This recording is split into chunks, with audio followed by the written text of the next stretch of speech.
In this episode, we're introducing two famous visual proofs. The first one that proves that square root of 2 is equal to 2, and the second proves that pi is equal to 4. And today, we're going to really uncover where the deception hides. We'll do it through 3 different levels of understanding. Let's start with the first proof.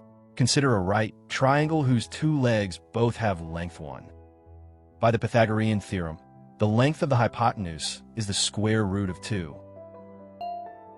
Now, we complete this triangle into a square. This red staircase-shaped curve has total length 2. At the second step, we fold the corner of the staircase to create a new staircase with 2 steps, and its total length is still exactly 2. You can convince yourself of this by unfolding it like this, or simply by noticing that it is made of 4 segments, each of length 1/2. We repeat the same process, folding the corners again to create a staircase with 4 steps. This new staircase is made of 8 segments of length 1/4, so once again, its total length is still 2. As you've probably guessed, if we keep repeating this process again and again, we get a staircase that becomes thinner and thinner, while its total length always remains constant, exactly 2. And as the staircase becomes finer and finer, it gets closer and closer to the hypotenuse. In fact, in the limit, it converges to the hypotenuse itself. But if at every step the staircase has constant length 2, and if it converges to the hypotenuse, then surely its length must also converge to the length of the hypotenuse, which would force the equality square root 2 equals 2. Of course, that is completely false. But where exactly is the trick hiding? At the beginner level, we first need to eliminate 3 very common wrong explanations. We will call them the fake news. The first 2 fake explanations are very similar. They claim that the staircase doesn't really converge to the hypotenuse, and that it behaves like a fractal similar to the Koch snowflake, the binary tree, or the Weierstrass curve. The idea is that no matter how much you zoom in, you always keep finding spikes inside spikes. But this argument does not apply here. The staircase does converge perfectly to the hypotenuse in the rigorous mathematical sense of uniform convergence. We'll come back to that in the next level. The last fake explanation blames the sharp corners for the contradiction. But even if we rounded all the corners, the contradiction would still remain. So the peaks are not the real issue. To identify the real trick, we need to clarify what the argument is actually doing. We start with the staircase with n steps and perform 2 successive actions. The first action is taking the limit, which gives us the hypotenuse. The second action is measuring the length of that hypotenuse, which gives us square root 2. In other words, square root 2 is the length of the limit of the staircases. Now, let's restart from the staircase with n steps. This time, we reverse the order of the 2 actions. First, we measure its length, which is always 2. Then we take the limit of the constant sequence equal to 2, which is still 2. In other words, 2 is the limit of the lengths of the staircases. The trick hides in assuming that these 2 things must be equal, the length of the limit and the limit of the lengths. And that gives us the real lesson of this first visual proof. The order of operations matters, which is actually very intuitive. Imagine for a moment that you're thirsty and you have a closed bottle of water. If you first open the bottle and then drink, you'll be satisfied. But if you reverse the order of the actions, things won't go nearly as well. So in reality, it shouldn't surprise us that a proof based entirely on swapping 2 actions ends up producing a contradiction. Honestly, the opposite would have been much more surprising. To move from beginner to intermediate, we need to understand one of the most misunderstood concepts in mathematics: continuity. When people hear the word continuity, they often think of drawing the graph of a function without lifting the pencil. Unfortunately, that intuition is far too limited because it only works for real valued functions of a real variable. Take 2 values x and x0 with images f of x and f of x0. If x and x0 are sufficiently close, then their images should also remain close. This is actually the true essence of continuity. A function is continuous if objects that are close enough always have images that stay close. So the right intuition is this one. Continuity is the ability of a function to preserve proximity between objects, even when those objects are not necessarily real numbers, as long as we clearly define what we mean by close. Let's look at a non-mathematical example. Imagine 2 humans, Bob and Alice, who are close. Let's say close in terms of friendship. So, can we deduce that their heights are close? Of course not. Being close friends does not force two people to have similar heights. So the height function is not continuous with respect to friendly proximity. In the same way, if Bob and Alice are close in age, their heights are still not necessarily close. So once again, the height function is not continuous with respect to age. However, if closeness means being close in terms of weight and BMI, body mass index, and since BMI is equal to weight divided by height squared, then their heights must remain close. In that case, the height function becomes continuous. What you must understand here is that continuity depends entirely on the meaning we give to proximity. Now we can return to our visual proof. The staircase and the hypotenuse are close because the staircase converges to the hypotenuse, but their lengths are not close.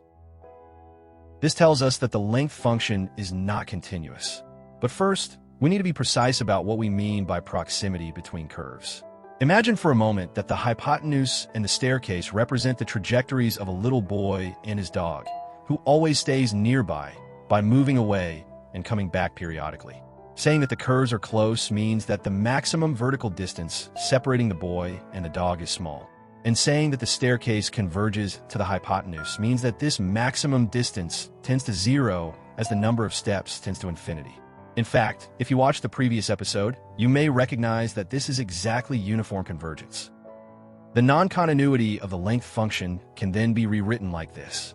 The limit of the lengths of the staircases, as the staircases converge to the hypotenuse, is different from the length of the hypotenuse. In other words, the limit of the lengths is different from the length of the limit, and we arrive at exactly the same conclusion as in the beginner level. Since the beginning, we've been talking about the length of a curve without even having a proper definition. One of the goals of the expert level is to obtain an actual formula for calculating length. Imagine a cyclist moving along the curve. The length of the curve is also the distance traveled by the cyclist. That distance is related to the cyclist's speed, and speed itself is linked to the notion of derivative. Surely, the length should depend on the derivative. This is actually very natural.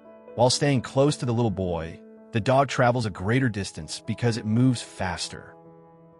To obtain a formula for length, we'll think like a physicist and say that the total length of the curve is the sum of the lengths of all the tiny pieces of the curve.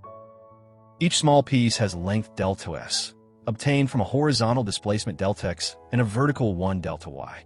We almost have a right triangle, so by the Pythagorean theorem, we get an approximation of delta s.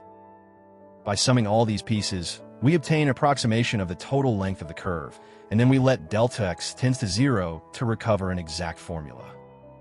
Factoring by delta x finally gives the classical formula showing that the length L of f of the curve of a function f can be expressed using its derivative. At the beginner level, we saw that the visual proof was false because the length of the limit is not equal to the limit of the lengths. At the intermediate level, we saw that this is equivalent to saying that the length function is not continuous when proximity between two curves is defined using their maximum vertical distance. But we also saw that it is possible to make a function continuous by changing the definition of proximity.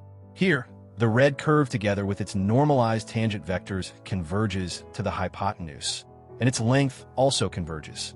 This is possible because there is also convergence of the derivative. In the case of the dog and the little boy, there is no convergence of the derivative since the staircase alternates between slopes +1 and -1, while the hypotenuse has constant slope of 0. The length function fails to be continuous because of the lack of convergence of the derivative. For the more advanced among you, when we equip the space of real-valued continuous functions with a supremum norm, the function L is not continuous.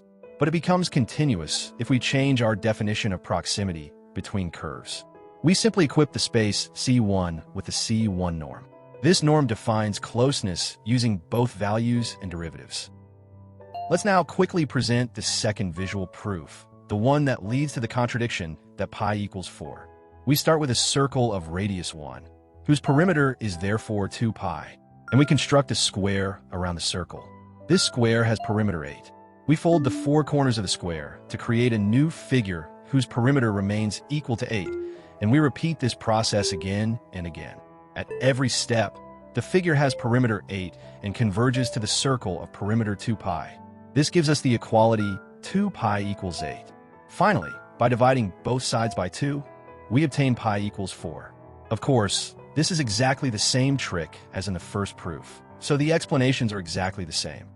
In reality, the expert level is not the final level. There is still a deeper level of understanding. Let's call it the mathematician level. The true definition of the length of a curve is actually the following. Between the two endpoints of the curve, we add a finite number of randomly chosen points on the curve. By connecting these points, we obtain a polygonal curve made entirely of line segments. We repeat this process and collect all possible polygonal approximations into a set. This set contains only polygonal curves, for which the notion of length is perfectly well defined. Then we define the length of any general curve as the supremum of the lengths of all these polygonal curves. Taking the supremum creates a length function that is lower semicontinuous. The immediate consequence of this property is that length can only be lost, or at best preserved, at infinity. For the most advanced among you, you might recognize that this extension from below strongly looks like the definition of the Lebesgue integral and the famous Fatou's lemma, which guarantees that mass can only be lost or preserved at infinity. The different levels of understanding behind these two visual proofs remind us of three important lessons in mathematics. The first is the importance of defining our words rigorously, whether we're talking about limits, continuity, or length. The second is the value of abstraction. The more we generalize, the harder things become to understand, but that is the price we pay to extract the true essence of mathematical ideas. And finally, the last lesson is that in mathematics, there's never really a final level of understanding. There's always room to go deeper, to ask new questions, and to discover new connections. If you enjoyed this video, don't forget to like, comment, and subscribe. I'll see you in the next one.